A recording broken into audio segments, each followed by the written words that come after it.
idea to be on holiday clearing. If you are securing a place, it is best that we talk to you, that universities talk directly to you. It's difficult to do that if you're on a beach in the middle of Spain.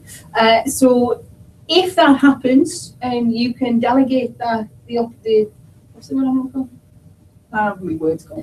Responsibility. Thank you. You can delegate the responsibility to somebody else. Then please do so. But if you can, please don't be on holiday during clearing.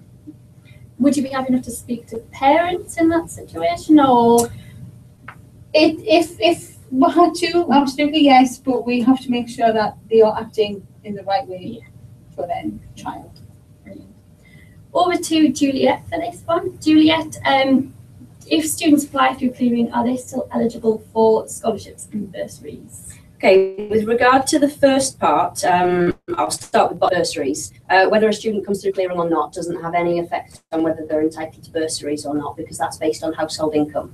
So once a student applies for a place, whether it's through clearing, whether it's earlier or later, once they apply to student finance, their household income is shared with the university. We will automatically pay a bursary depending upon their household income. So whether they come through clearing or not, it doesn't affect the bursary. With regard to the scholarship, yes, students who come through clearing can still be eligible as long as they meet the eligibility criteria. One of those is that Northumbria must have been chosen as the firm choice university. So, right. If it's clearing, doesn't matter. Right, okay. Yeah, okay. Yes, so basically the answer is yes. Students who come through clearing or adjustment or extra, as long as they've been made an offer, then they are eligible for the scholarship. And do they need to apply, or will that be considered automatically? The scholarship is paid automatically if they meet the eligibility criteria. Once they start university and they've registered with student finance. So they still have to register their basic details with student finance, whether they're taking out a loan or not. They register with student finance, and then that scholarship is paid automatically. They'll receive a letter from our admissions department. And where can the students go to find out a little bit more about the scholarship packages that we have? All our information regarding scholarships and bursaries is on the website. It's all under the 2015-16 academic year. It's all listed there. With regards to the scholarship, all the entry grades and all the eligibility criteria are listed. And with regard to the bursary, all of the household income amounts are listed there as well, with other eligibility criteria. Great, thank you very much. Back to you, Miriam. Is there a limit on how many universities I can contact during the clearing process? There isn't. You can contact as many institutions as you choose, and theoretically get as many offers as you choose. However, obviously you can only choose one of them. So what you need to bear in mind is that it should be the place that you are really prepared to go to. It's the right course for you. It's the right city for you. Can you get accommodation? Can you get any financial support? Once you've made your mind up, you then refer yourself through clearing, through UCAS track, and that's available from 5 p.m. on Thursday, the 30th of August. Right. And what do I need to have with me when I make the calls? Ideally, you need to have a list of all your qualifications to hand, so you can talk to the admissions tutor about those. You need to have a list of your work experience and transferable skills and ability, so you can talk about those. And just in case you need to come for an interview, it will be useful for you to have a pen and a piece of paper to record those details down. Brilliant. And if students haven't been to the university before, they've never had a look around Northumbria, is there an opportunity to do so before? Absolutely, and we would encourage them to do so. On Friday, the 14th of August, we will be holding drop-in sessions at the university. People just need to go onto our website to book a place, and we will have campus tours, we'll have accommodation tours, and we will be very, very happy to see anybody who wants to come and see us. Should I accept the first offer I get, especially if I like the sound of the course? I wouldn't want to lose one while I investigate others. You shouldn't lose offers during the course of Thursday, because you can't refer yourself through track until 5 o'clock. So you really need to think about which course is the best for you. Talk to your parents or talk to your friends, and think about where you want to be. Is it the right course? Is it the right financial package? Will you be able to get accommodation? You don't have to choose the first one, but do have a think and do talk to people you trust about what is best for you.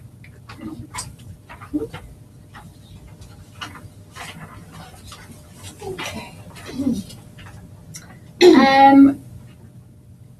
one student has contacted us that not sure what they want to do, and the grades won't get them on the course that they've thought about, even for a year.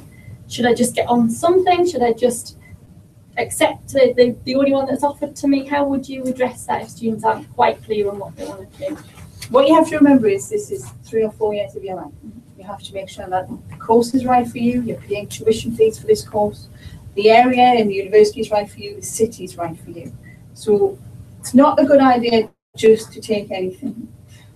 If your grades don't get you into the course, have you thought possibly about resitting and applying for the following year?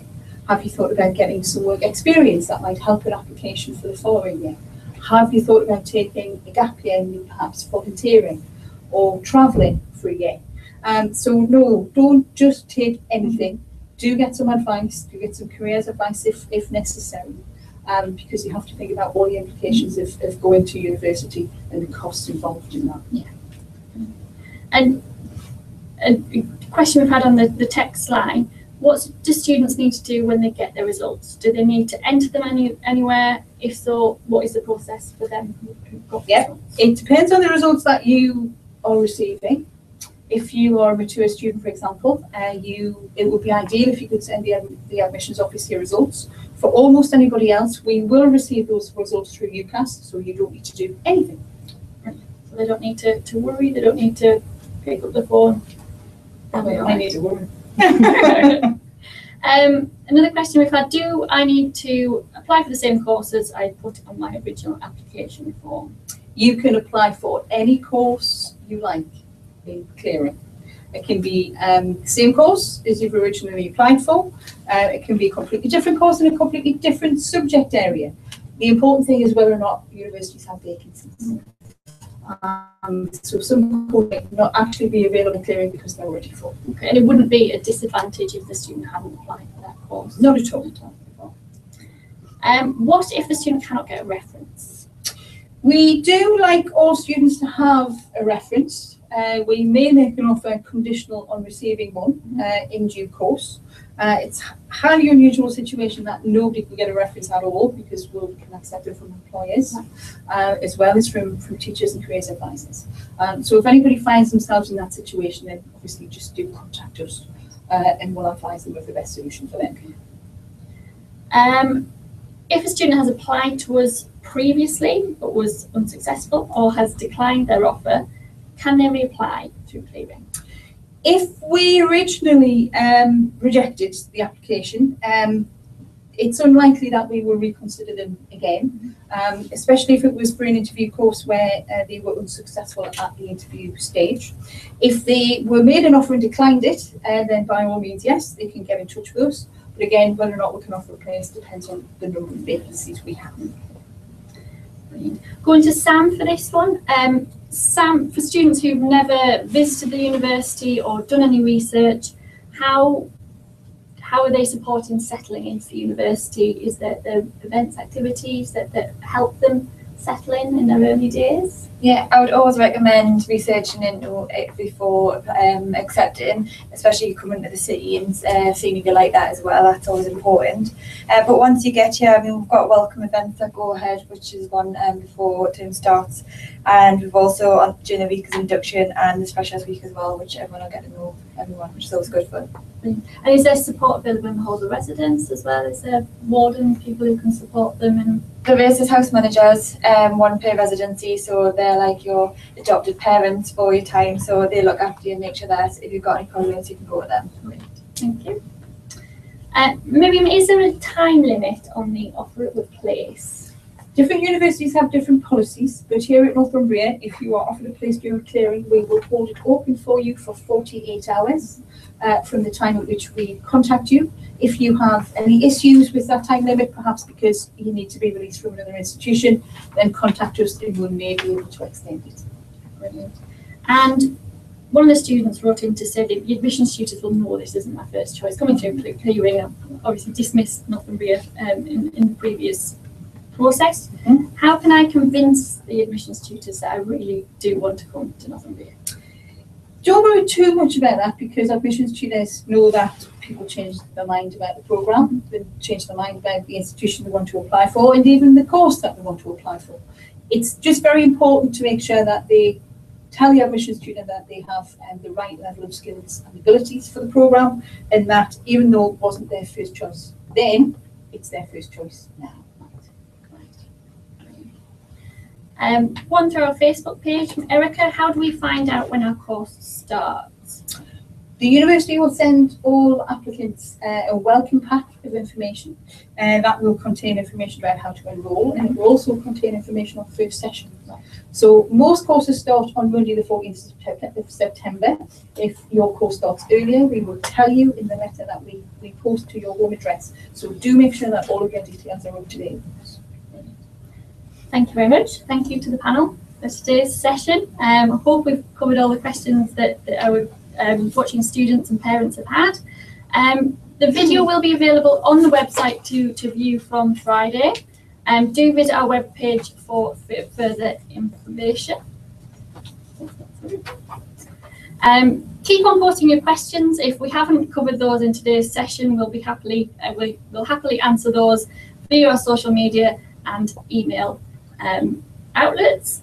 And there's also information on Northumbria University as an option for you if you are looking at clearing this year.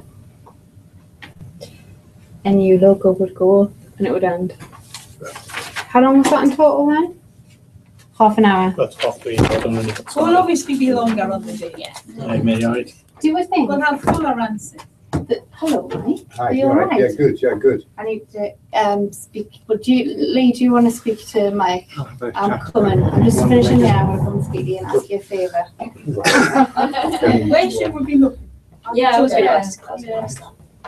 Oh, are these? I would do what you've just done. Speak You to can the- look to a the bit that question. way, but speak to the question, yeah. Right.